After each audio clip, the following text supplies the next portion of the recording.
Welcome everybody to a new video.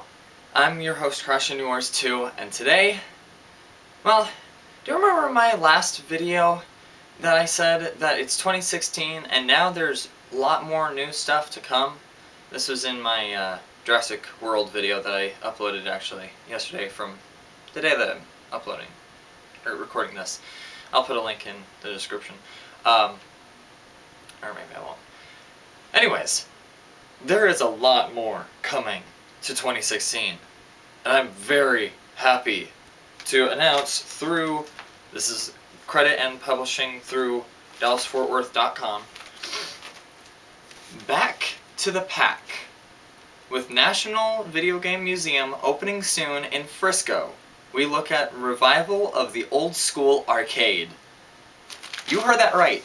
We are getting a museum, a video game museum of all of the video games that have come out.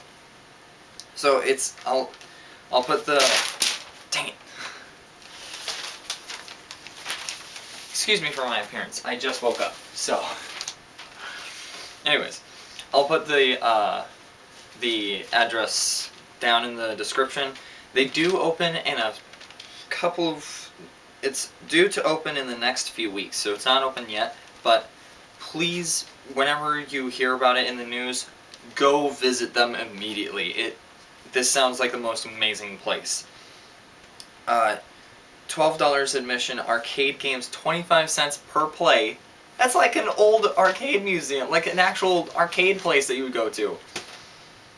And then, occupying 10,000 square feet of the Frisco Discovery Center, the museum contains more than 100,000 video game consoles, cartridges, discs, handhelds, and other artifacts on display, and often for play, including the world's largest Pong game and 40 coin-op classics such as Donkey Kong, Pac-Man, and Space Invaders, housed in a fully functional retro arcade called Pixel Dreams. I think that's a section of it where it's like the oldie, like 80s, maybe 90s actually, video games, and then there's like 70s section, and then new, like, there are different branches of the building, I think that's what they're trying to say.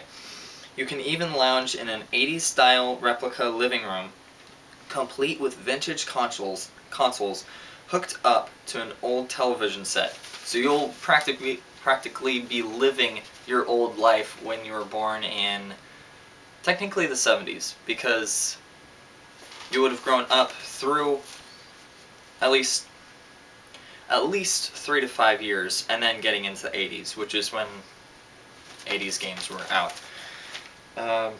Formerly a traveling exhibit, the National Video Game Museum, NVM, is the brainchild of longtime gamers John Hardy, Sean Kelly, and Joe Stantulli, the latter of whom recently moved from New Jersey to the colony to live near the museum. Thank you very much for opening up this museum. John Hardy, Sean Kelly, and Joe Stantulli. You guys, this is going to open up the gateway to all gamers. Gamers, YouTubers, nerds, even little kids and grown-ups. This is opening the door to everybody. I hope you guys go there and like probably sleep there overnight for the opening because we've got to get this to be a big turnout. And I mean, I like to play video games. I even have like Super Nintendo, Sega Genesis. I don't actually have any cords to play it, but I do have it.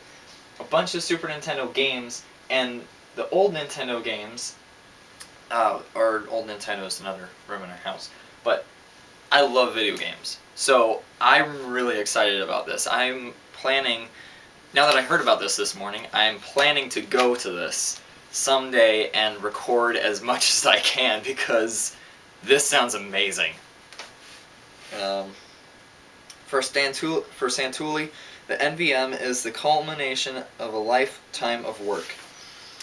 The National Video Game Museum houses such rarities as an unreleased Atari MindLink controller, an unreleased Barbie-themed Nintendo Game Boy Pocket system, okay, it's Barbie, I don't care.